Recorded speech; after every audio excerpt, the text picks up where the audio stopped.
ये उन स्टूडेंट्स का जो मेहनत है, उन पेरेंट्स का ट्रस्ट है और हमारी टीम की मेहनत है, सभी का कंबाइंड एफर्ट्स। गोल इंस्टीट्यूट उन स्टूडेंट्स को स्मार्ट वर्क करना सिखाती है, किस तरीके से उन स्टूडेंट्स को एक अच्छे तरीके से वर्क करना है, एक स्ट्रेटजी बताई जाती है। कि जेनजी बच्चे हैं वो काफी डिस्ट्रैक्ट होते हैं सोशल मीडिया को लेकर, तो उनको क्या कहना चाहेंगे? क्योंकि देखिए पढ़ाई भी है और उनको अपना सोशल मीडिया भी हैंडल करना रहता है। सिंपल सी बात है कि स्टूडेंट एडिक्टेड हो रहे हैं उसका, तो हम लोग उन स्टूडेंट्स को काउंसलिंग के थ्रू, सेमिनार के थ्रू, वेबिनार के थ्रू, टॉपर्स स्टूडेंट्स के थ्रू काउंसलिंग दिलाकर हम लोग उनको गाइड करवाते हैं। बाकी इंस्टीट्यूट से कैसे अलग है सर? क्योंकि अभी के टाइम में काफी इंस्टीट्यूट है। हम लोग क्या करते हैं कि रेगुलर क्लासेस में अगर वो स्टूडेंट अच्छे से नहीं समझ पा रहे हैं तो उसी सेम चैप्टर को पढ़ने का मौका हम लोग उन स्टूडेंट को बैकअप क्लासेस में देते हैं। तो स्टूडेंट को आइडिया मिलता है कि अच्छा वो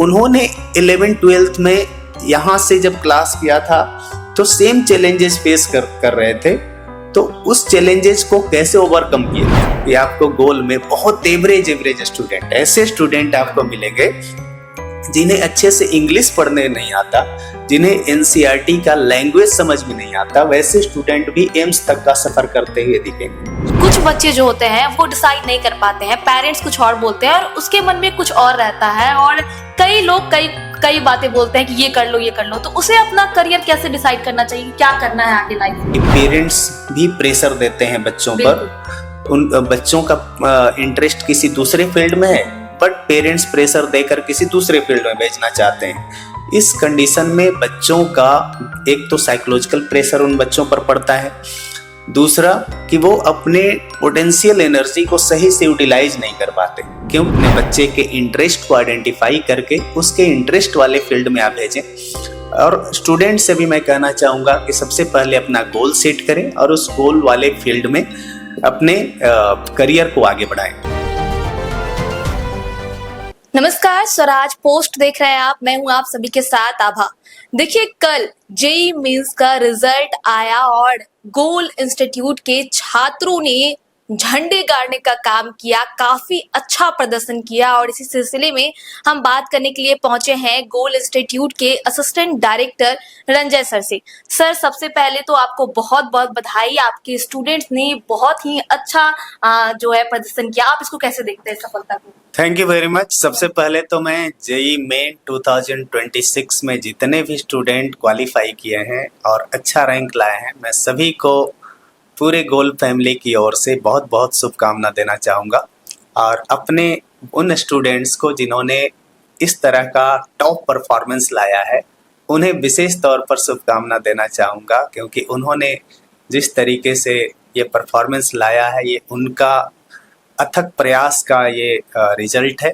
साथ ही हमारी पूरी टीम जिस तरीके से प्रयास किया है, पूरे टीचर्स का टीम, पूरे मैनेजमेंट का टीम और साथ में टेस्ट एंड असाइनमेंट डिपार्टमेंट का टीम, सभी का कंबाइंड प्रयास जो रहा है, उसी का रिजल्ट आपको देखने को मिला है कि इस तरह का परफॉर्मेंस आप देख रहे हैं। बहुत स्टार्टिंग जो हम लोगों ने किया है गोल जी प्लेटफॉर्म का, जिसके थ्रू एक सेपरेट विंग बनाकर हम लोग इंजीनियरिंग के स्टूडेंट्स को हेल्प कर रहे हैं, और बहुत कम स्टूडेंट्स इसमें थे, और कम स्टूडेंट के होने के बावजूद इतना अच्छा परफॉर्मेंस आपको देखने को मिल रहा है। ये उन स्टूडेंट्स का जो मेहनत है, उन पेरेंट्स का ट्रस्ट है और हमारी टीम की मेहनत है, सभी का कंबाइंड एफर्ट्स। इसके पीछे वजह वही है कि सबसे ज़्यादा तो उन स्टूडेंट्स का मेहनत जो हार्डवर्क है, और हार्डवर्क नहीं स्मार्ट वर्क कहिए, क्योंकि गोल इंस्टीट्यूट उन स्टूडेंट्स को स्मार्ट वर्क करना सिखाती है, किस तरीके से उन स्टूडेंट्स को एक अच्छे तरीके से वर्क करना है, एक स्ट्रेटजी बताई जाती है कि वो अपने पोटेंशियल एनर्जी को यूटिलाइज कैसे करें। इंजीनियरिंग का जो कंपटीशन है आज के डेट में अगर आप देखें तो लगभग 17 लाख स्टूडेंट्स उसमें एग्जाम देते हैं। उन 17 लाख स्टूडेंट में आईआईटी क्रैक करने के लिए, आईआईटी में अगर देखें तो लगभग 0.5% सक्सेस रेट है। अगर एनआईटी, ट्रिपल आईटी, जीएफटीआई को इंक्लूड कर लें तो 2 to 3% सक्सेस रेट है। तो आप देखें तो लगभग 99% स्टूडेंट को उन्हें चेस करके पीछे करना है। ये तभी पॉसिबल है जब स्टूडेंट को शुरुआती दौर से ही सही ट्रैक पे रखा जाए, डेविएशन और डिस्ट्रैक्शन से बचाया जाए, according to recent trend of competition उनको सही से पढ़ाया जाए, बोर्ड और कंपटीशन दोनों के बीच में बैलेंस बना के उन्हें तैयारी कराया जाए। और ये सभी तभी पॉसिबल है जब एक सही और परफेक्ट टीम हो।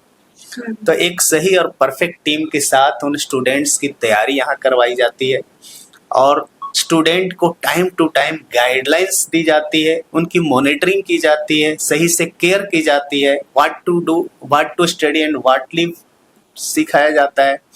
तभी वो स्टूडेंट का ये रिजल्ट आपको देखने को मिलता है। आप अभी डिस्ट्रैक्शन की बात कर रहे थे, तो हम उनसे पूछना चाहेंगे सर, देखिए अभी जेनजी बच्चे हैं, वो काफी डिस्ट्रैक्ट होते हैं सोशल मीडिया को लेकर, तो उनको क्या कहना चाहेंगे? क्योंकि देखिए पढ़ाई भी है और उनको अपना सोशल मीडिया भी हैंडल करना रहता है, तो उनको क्या सजेस्ट करेंगे कि वो कैसे पढ़ाई करें और आगे बढ़े? देखिए आज के डेट में तो सोशल मीडिया एक ऐसा प्लेटफॉर्म है जिस पर आज जेनजी के बच्चे बहुत ज़्यादा डिस्ट्रैक्ट हैं और हम लोगों को सही रास्ता दिखाने से ज़्यादा गलत रास्ते से बचाने पर टाइम और एनर्जी लगाना पड़ता है आज के डेट में। बट पॉइंट है कि उससे बचाना आज के डेट में बहुत ज़्यादा इम्पोर्टेंट है और सबसे ज़्यादा बच्चों का टाइम उसी पर जाता है। अगर स्टूडेंट का मोबाइल का टाइमिंग चेक किया जाए तो बहुत सारे स्टूडेंट में तो देखने को मिलता है, apart from classes and self study, उनका अगर मोबाइल टाइम अगर देखा जाए तो 6 आवर्स 7 आवर्स, किसी किसी का 8 आवर्स आपको देखने को मिल जाएगा, ऐसा देखने को मिलता है। सिंपल सी बात है कि स्टूडेंट एडिक्टेड हो रहे हैं उसका। तो हम लोग उन स्टूडेंट्स को काउंसलिंग के थ्रू, सेमिनार के थ्रू, वेबिनार के थ्रू, टॉपर्स स्टूडेंट्स के थ्रू काउंसलिंग दिलाकर हम लोग उनको गाइड करवाते हैं और मोटिवेटेड रखते हैं कि कब क्या कैसे और कितना करना है, और अगर वो पढ़ाई करेंगे तो उसका रिवार्ड क्या मिलेगा, और सोशल मीडिया छोड़ेंगे तो उसका रिवार्ड क्या मिलेगा, और सोशल मीडिया नहीं छोड़ेंगे तो उनको आगे चलकर क्या चैलेंजेस आएंगे। इन सारी चीज़ों को जब उन स्टूडेंट्स के माइंड में हम लोग डालते हैं और उनको सही से काउंसलिंग करते हैं, तब वो स्टूडेंट सही रास्ते पर खुद को रखते हैं, डिस्ट्रैक्शन से बचाते हैं। और डिस्ट्रैक्शन से जब वो बचाते हैं तभी टाइम और एनर्जी सही जगह पर लगने के कारण उनका रिजल्ट आता है। सर कुछ बच्चे ऐसे होते हैं क्लास में जो सामने आकर पूछ नहीं पाते हैं टीचर से सवाल, घबराते हैं, तो उन बच्चों को कैसे आप लोग आगे बढ़ाते हैं? क्योंकि कुछ बच्चे होते हैं जो पढ़ने में काफी अच्छे होते हैं लेकिन वो अपना जो उनका है वो अपने आप को पहचान नहीं पाते हैं वो। और सर दूसरा सवाल कि गोल इंस्टीट्यूट की पढ़ाई बाकी इंस्टीट्यूट से कैसे अलग है सर? क्योंकि अभी के टाइम में काफी इंस्टीट्यूट है, तो क्या अलग बनाती है गोल इंस्टीट्यूट? बिल्कुल, आपने बहुत परफेक्ट क्वेश्चन किया कि गोल इंस्टीट्यूट दूसरे इंस्टीट्यूट से अलग कैसे है। जैसे सबसे पहले तो हम लोग ये, जैसे कि आपने बताया कि वैसे स्टूडेंट जो नहीं बताते कि हमारा प्रॉब्लम क्या है, जैसे वो बैक बेंचर्स स्टूडेंट हैं कि हमें प्रॉब्लम है, नहीं समझ पा रहे हैं, फिर भी नहीं बता रहे हैं, तो हम लोग उन स्टूडेंट्स को रिजल्ट के माध्यम से आइडेंटिफाई करते हैं। उनका परफॉर्मेंस अगर अच्छा नहीं आ रहा है तो उन स्टूडेंट्स को बताते हैं कि apart from regular classes you should attend backup classes also. तो उस क्लास में हम लोग क्या करते हैं कि रेगुलर क्लासेस में अगर वो स्टूडेंट अच्छे से नहीं समझ पा रहे हैं तो उसी सेम चैप्टर को पढ़ने का मौका हम लोग उन स्टूडेंट को बैकअप क्लासेस में देते हैं, जहां थोड़ा स्लो पढ़ाया जाता है, जहां उन स्टूडेंट को समझना थोड़ा ज़्यादा ईजी होता है। तो फर्स्ट टाइम में अगर वो स्टूडेंट 50-60 पार्ट समझ पाए तो सेकंड टाइम में रेस्ट 40-50% पार्ट को समझकर खुद को मेन स्ट्रीम में शामिल कर लेते हैं और कंपटीशन में खुद को आगे बढ़ाकर एक ऑर्डिनरी स्टूडेंट भी एक्स्ट्रा ऑर्डिनरी रिजल्ट लाना शुरू कर देते हैं। तो ये एक पार्ट है। दूसरा पार्ट है कि उसके बाद भी बहुत सारे स्टूडेंट क्लास में नहीं पूछ पाते हैं। अब क्लास में नहीं पूछते बट इंडिविजुअली वो अपना क्वेश्चन पूछ सकते हैं और उसके लिए डाउट सेशन इम्पोर्टेंट है। हम लोग morning to evening doubt session में टीचर्स अवेलेबल रखते हैं, morning 8 AM to evening 8 PM, ताकि स्टूडेंट इंडिविजुअली अपने प्रॉब्लम को शेयर करें टीचर से और डाउट सेशन में जाकर पर्सनल इंटरेक्शन के थ्रू अपने प्रॉब्लम को शेयर करके अपना डाउट क्लियर करें। तो इन सारी चीज़ों के थ्रू अपने प्रॉब्लम का वो सॉल्यूशन लेते हैं। इसके अलावा अगर कोई स्टूडेंट का परफॉर्मेंस डाउन है तो हम लोग पर्सनल इंटरेक्शन के थ्रू उनको काउंसलिंग देते हैं, मेडिको मेंटरिंग प्रोवाइड करवाते हैं। जैसे कि जो स्टूडेंट एम्स में पढ़ाई कर रहे हैं, जो स्टूडेंट आईआईटी में पढ़ाई कर रहे हैं, वैसे स्टूडेंट उनको मेंटरिंग प्रोवाइड करते हैं। तो वैसे स्टूडेंट के मेंटरिंग के थ्रू पर्सनल मेंटरिंग जब होता है तो स्टूडेंट को आइडिया मिलता है कि अच्छा वो उन्होंने 11th-12th में यहाँ से जब क्लास किया था तो सेम चैलेंजेस फेस कर रहे थे, तो उस चैलेंजेस को कैसे ओवरकम किए थे, किस तरीके से इस प्रॉब्लम का सलूशन निकाले थे। सेम प्रॉब्लम का सलूशन वो खुद निकालते हैं और वो आगे बढ़ जाते हैं। तो इस तरीके से कई ऐसी चीजें हैं जो उन बैक बेंचर्स को आगे बढ़ने में हेल्प करता है। और यही रीजन है कि आपको गोल में बहुत एवरेज स्टूडेंट, ऐसे स्टूडेंट आपको मिलेंगे जिन्हें अच्छे से इंग्लिश पढ़ने नहीं आता, जिन्हें एनसीईआरटी का लैंग्वेज समझ में नहीं आता, वैसे स्टूडेंट भी एम्स तक का सफर करते हुए दिखेंगे। तो यहाँ बहुत स्टूडेंट ऑर्डिनरी स्टूडेंट रहते हैं बट एक्स्ट्रा ऑर्डिनरी रिजल्ट लाते हैं। 10th क्लास के बाद जो है कुछ बच्चे तो डिसाइड कर लेते हैं कि मुझे फ्यूचर में यही करना है, लेकिन कुछ बच्चे जो होते हैं वो डिसाइड नहीं कर पाते हैं। पेरेंट्स कुछ और बोलते हैं और उसके मन में कुछ और रहता है, और कई लोग कई बातें बोलते हैं कि ये कर लो। तो उसे अपना करियर कैसे डिसाइड करना चाहिए, क्या करना है आगे लाइफ में? सबसे पहले तो मैं कहूँगा कि स्टूडेंट को इंटरेस्ट को आइडेंटिफाई करना चाहिए कि हमारा इंटरेस्ट किस फील्ड में है। अगर इंटरेस्ट मेडिकल फील्ड में है तो ऑफकोर्स मेडिकल चुनेंगे, इंजीनियरिंग में तो इंजीनियरिंग, या दूसरे फील्ड में है जैसे लॉ प्रोफेशनल बनना है।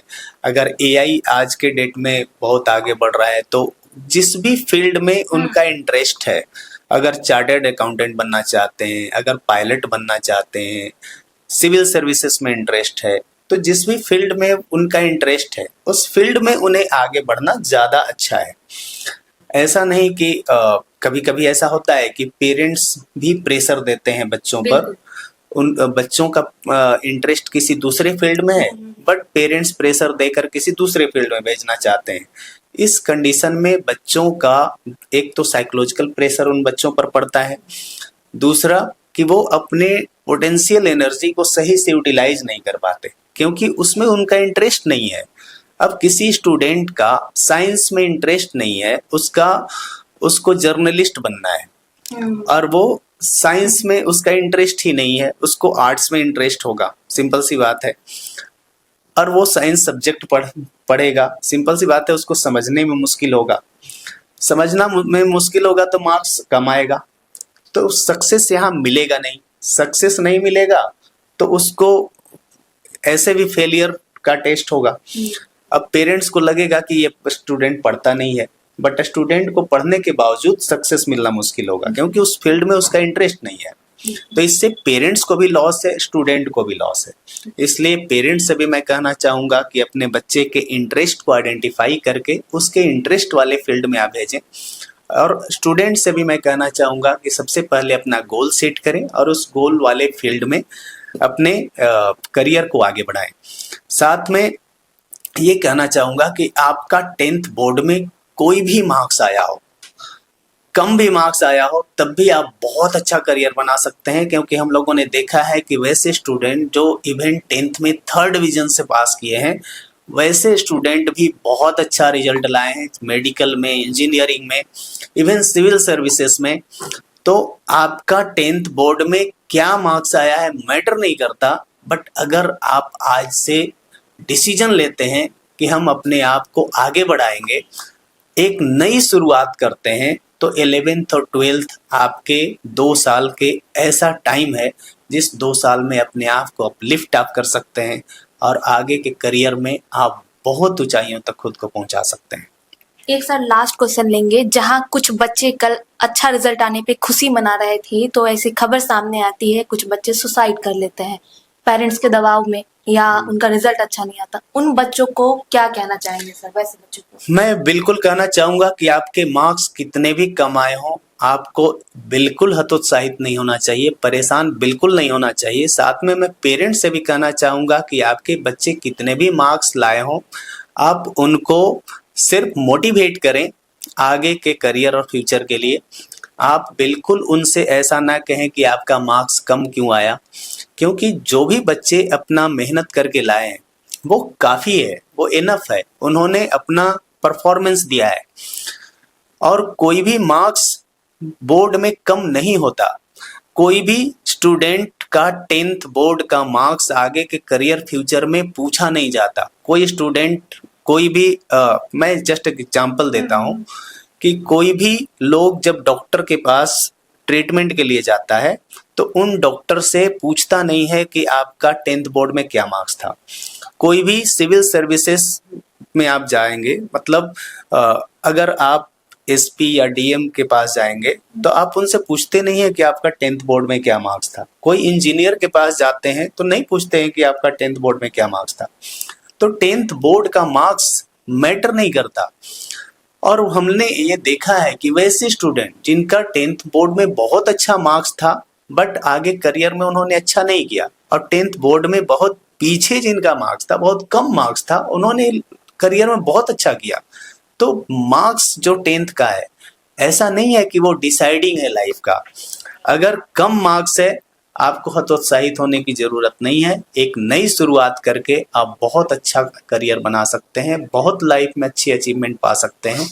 इसलिए कोई भी स्टूडेंट जिसका कम मार्क्स है बिल्कुल परेशान ना हो, ये मैं कहना चाहूँगा। और पूरे गोल परिवार की ओर से मैं जितने भी स्टूडेंट कोई भी मार्क्स कितना भी लाए हों सभी को मैं शुभकामना देना चाहूँगा और ये कहूँगा कि आपका ब्राइट करियर आपका वेट कर रहा है। हमने गोल इंस्टीट्यूट के असिस्टेंट डायरेक्टर रंजन सर से बात की, खास बातचीत की जो जेईई मेंस का रिजल्ट आया है और आपने सुना भी होगा। कैमरा पर्सन मंटू के साथ आभा, स्वराज पोस्ट, पटना। गोल, जहां 28 वर्षों के सफर में 18,000 से भी अधिक छात्रों ने डॉक्टर एवं इंजीनियर बनकर सफलता की ऊंची उड़ान भरे है, जहां साधारण छात्र भी बिहार एवं झारखंड टॉपर बनकर बड़ा इतिहास बना रहे हैं। दूरदर्शी शिक्षाविद श्री विपिन सिंह के मार्गदर्शन में मेडिकल एवं इंजीनियरिंग के लाखों छात्रों के लिए आशा की किरण के रूप में गोल, द रिजल्ट फैक्ट्री